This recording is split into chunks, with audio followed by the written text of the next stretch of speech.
everybody. Today I will be talking about one of my favorite kinds of music, jazz. This is for a presentation for my choir class. Jazz was born in the South and it was originally called the blues. In the African American community, they could sing hymns and sing about trials, loss, and hardships. This was their way of coping with all that was happening to them, and it helped pass time as well.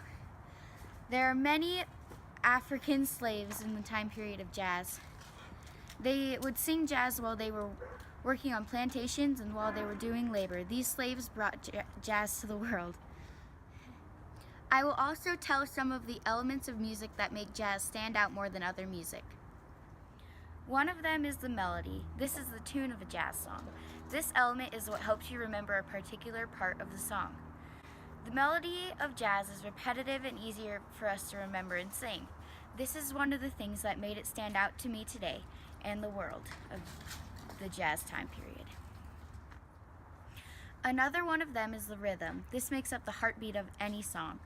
The cool thing about jazz is the artist's ability to improvise. It lets the artist do what they want instead of following the notes on a paper like most other music. This is one of the other reasons I chose jazz to talk about today, and not any other kind of music. Some of the important people of the age of jazz were Miles Davis and Louis Armstrong. Miles Davis was a trumpet player, and his ever-changing style of playing has made him one of the most memorable jazz musicians. He lived from 1926 to 1991.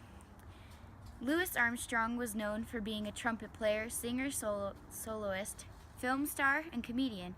He was one of the most memorable jazz musicians in the age of jazz. He lived from 1901 to 1971.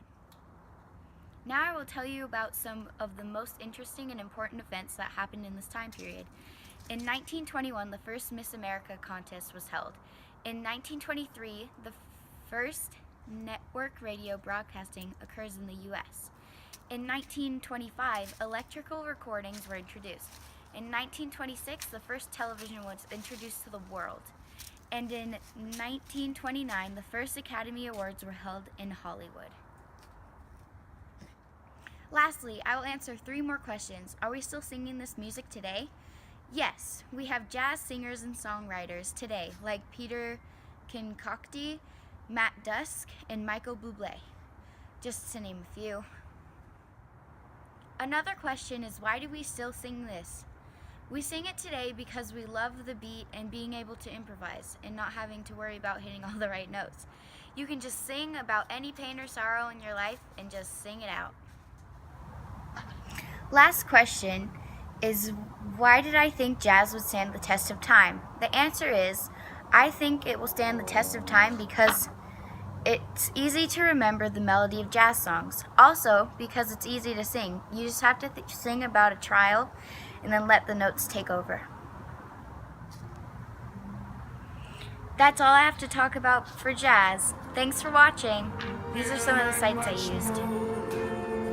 And I never knew, and I think to myself,